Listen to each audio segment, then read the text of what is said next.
Right, is everybody calm down about getting relegated now? Need a minute? Deep breaths.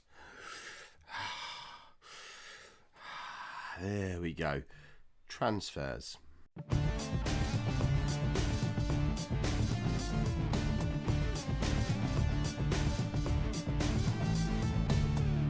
Hello and welcome to Season 14, Episode 1 of Non-League to Legend. I'm Kev, and coming up on today's episode we have our first game of the League 1 season at home against Huddersfield, and of course we get to have a look at all the comings and goings over the course of what I think has been a rather successful summer at Ipswich Town. I've had some time to ponder the outcomes from last season, and I've made a decision, Kev's decree at the start of Season 14. I'm not going to take over any clubs after the January transfer window is closed anymore, because every season where we've started the season at a club, or at least been able to make some transfers, have been good seasons. Every season where we've taken over a club and tried to save him with tactics, Kev can't do tactics, and we end up bad things, relegations, sackings, etc. We didn't get sacked, we did get relegated. We're going to pretend it didn't happen and just go and win League One and then win the Championship next year. 2 years' time, we will be in the Premier League. So, this summer comings and goings. Firstly, before we show you the player specifics, you'll see that we have a very healthy bank balance now. We've got £5 million sat in the bank. We made a profit of £3.2 million over the summer. We've got a little bit of transfer budget left, nearly £8,000. And we have a whole ton of wage budget left. What's that, £70,000, give or take a few quid of wage budget left. So there's still the possibility that there'll be more comings and goings over the next couple of weeks before the window closes, especially because most of the big names that you would have expected to have left haven't done so yet, although they have put in transfer requests, but they are worth so much money that quite rightly no one is willing to come and give us £10 million for a League One striker. So Mark Foot is still at the club. That is the important headline going into the League One season, and if we can keep hold of him, he's going to get 40 goals for us this season, guaranteed. We have... Oh, Kev can't press the right buttons. We have, however, sold £2.2 million worth of players, but it's players that we didn't mind letting go. So we say goodbye to Halil Yilmaz, the goalkeeper. He goes for £300,000. Lewis Reed, at 32 years old, I'm over the moon to get £1.2 million for him. He goes to Exeter because they're mad. Taylor Mulready, I don't remember him playing a game. He's a winger. You know we don't use wingers. So he's gone to Bolton. Exeter also signed our other goalkeeper, Vescovo, for decent-ish money, £200,000. Jim Gawley, who I think is another winger who he never would have played, he's gone to Charlton for £160,000. And Jim Ashton, who I don't even know who he is, Jim Ashton, another winger. We just got rid of all the wingers. What's the point in having wingers at the club? He goes to Charlton. There's a few other players. Sorry, he went to Doncaster. There's a few other players who've left on free transfers, mainly because they wouldn't agree new deals. Ogo Obi is a significant one.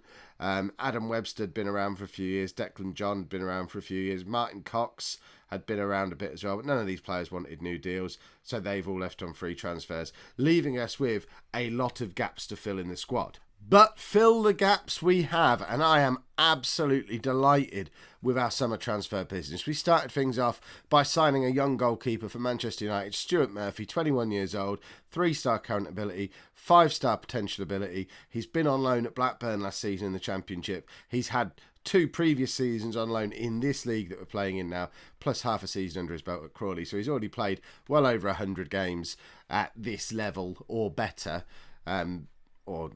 Over 100 games at this level or better. He's only 21 years old. He's got loads of potential, so he comes in as our new goalkeeper. We've also got a returning face as our other goalkeeper, Kevin Thompson, because I sign him every summer. It's just one of the things that we do. He's still only 22, still only on loan from Liverpool, 3-star current ability, 4.5-star potential ability. It's now the 3rd club we've had him at after he was with us at Blackpool and Plymouth. He's played 130 games in his career, and all of them have been in my team because Kevin Thompson is my pal. I haven't actually decided yet which one of those two is going to be my first choice keeper. My head says it should be the slightly younger player who's got 5-star rather than 4.5-star ability who we actually own, but my heart says Kevin Thompson. So he'll probably start, and then we'll see what happens from there. Loanee-wise, we've also brought in Dario Lara. He's a 23-year-old Spanish attacking midfielder. Comes in on loan from the season from Watford. 3-star current ability, 3.5-star potential ability. He's been mooching around the European leagues for the last few years. Another one who's still only young, but has played over 100 games. Plenty of experience and a little bit of spark of creativity behind the strikers. Mirko Gabrielli is a new centre-back, 22 years old. It's definitely an area we needed to strengthen. He's coming on a free transfer, already valued at 2.6 million quid, which in League One is absolutely insane. He comes in on a free transfer from Salernitana Calcio. Actually, no, he was at Bologna. No, Lazio. Who cares? He's only, 22? He's played 180 games at a higher level than we're playing at now. Can't complain. He's going to be awesome. Francesco Costa is another centre-back who's come in. Another young Italian, 21 years old. He's gone straight out on loan to Crawley because he's not quite as good as the other one, but he will get good.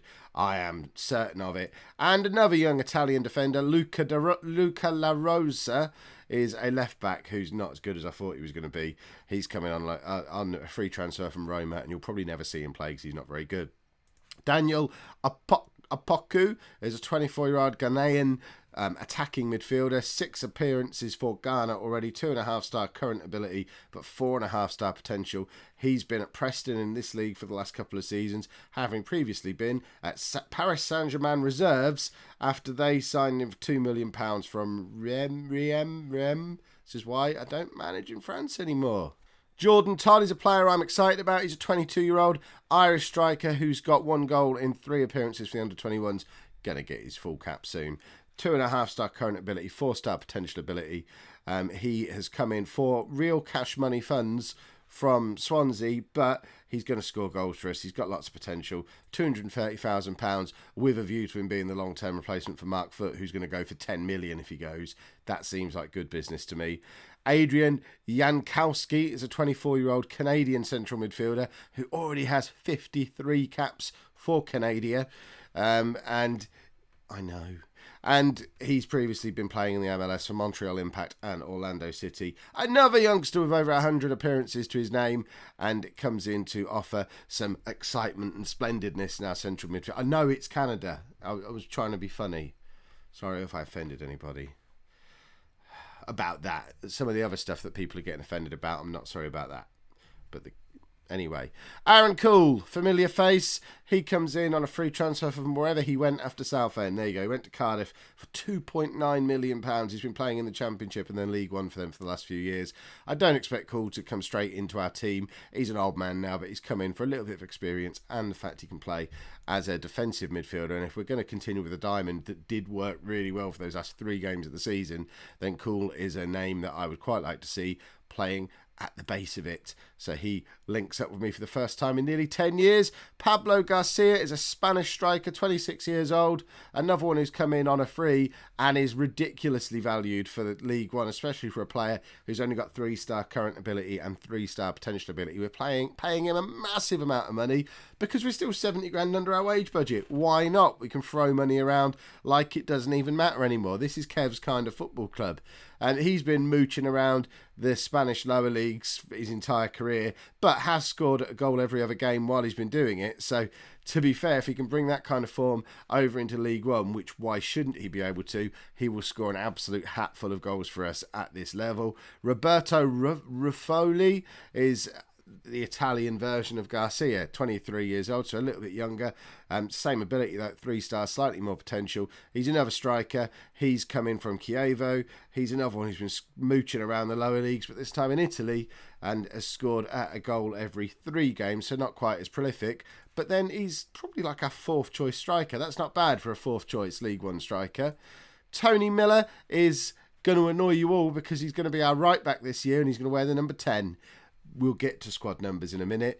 He's got 3.5-star current ability, 3.5-star potential ability. He's come in on a free from Liverpool, having spent last year on loan at Ebbsfleet at this level. He only got 2 assists last year. He's our new Lazaroff. He's going to get 30 assists this year, I've decided.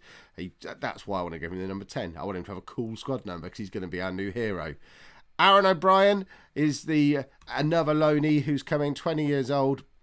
Coming in on loan for Newcastle. He's just a really good central midfield player, 3.5-star current ability. 4.5-star potential ability. He's been knocking around League One on loan for the last couple of years after Newcastle paid Forest a big pile of cash for him. I don't know how they managed to get him for free from crumbling United. I guess there's some kind of link up between those two clubs because Forest sold him on almost immediately. And now he's ended up with us. Luke Williams is a left back because we needed one. I mean, he's on loan from a Premier League team to play at left back for us. That's how oversized and over-reputationed we are for League One. If we don't walk this league this season, I might have to give up. 3-star current ability, 3-star potential ability. I mean, he's had nearly £5 million for transfers already in his career. Played for some massive, massive clubs, not least of which the mighty Peterborough United, plus our previous club, Southend. So he's certainly been around a bit. This might be where he finds his new home, though. He's played 250 games already in his career. Yes, he's 26, but he's never really settled down anywhere yet. Now is the time to settle down. Which concludes what's probably going to end up being part 1 of this year's summer transfers, because I have a feeling everything's going to happen very late. Because in addition to Foot, there's still several of the other players who didn't want to get relegated who are on their way out as well. We could potentially sell another £20 million worth of player yet this summer. Even if we don't sell another player, we've still got 8 players worth of wage budget to play with as well, and there's other free transfer targets that we're looking at. You can see there's a few of them we're having a look at. Oh no, they're loans actually. We haven't got anyone we're looking at yet, but that might change if we don't walk this first game of the season. So, you know, there's probably going to be more business that you'll see about tomorrow, but this is the team that we're going to be playing for our very first game back in League One. Yay! I mean, League One, it must be the best league. I'm part French, so, you know, it's basically the top league. So we're going to start with Thompson in goal because I'm Kev. And then a back four of Vokins, Gabrielli, Roberts and Miller. I mean, how is Roberts still at the club? He is valued at £2.4 million. He should have left. He hasn't yet. He might do. Cool's going to sit in front of them as the anchor man. And then we've got the returning Tommy Duxbury with all his suspensions as well. Why not? He's joined us for another year on loan. And McGregor in midfield. Look at these squad numbers as well, by the way. We've got Duxbury wearing number 3 in midfield. Miller, 10 at right back. Opoku, 6 in the attacking midfield role. We've got a 9 and 11 up front and a number 4 at centre back.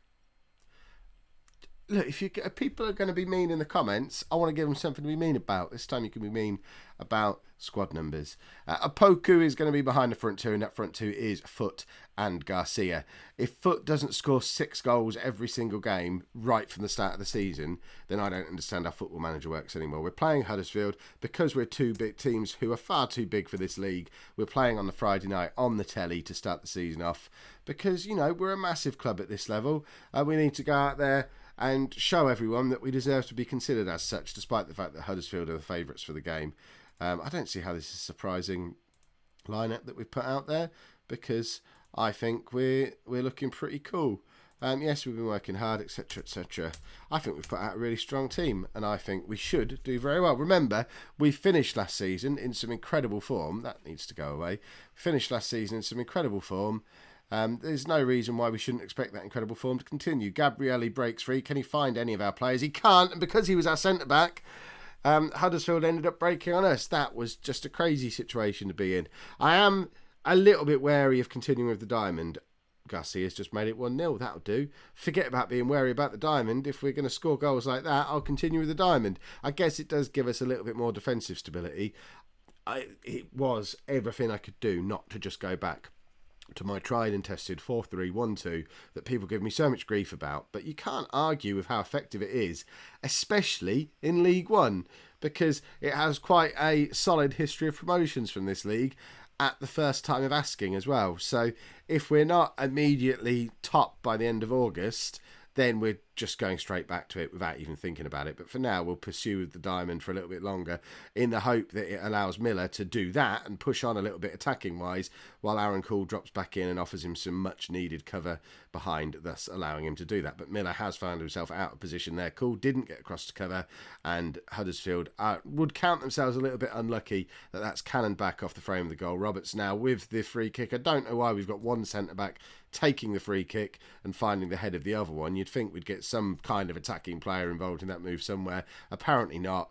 And we're now back down to 1-1 because both of our centre-backs were too busy faffing around with a set piece at the other end of the pitch. But, you know, perhaps Cole's not the man to sit there as an anchor man in front of the back four. He never did it for us for Southend. I don't really know. It's because we haven't really got a defensive midfielder.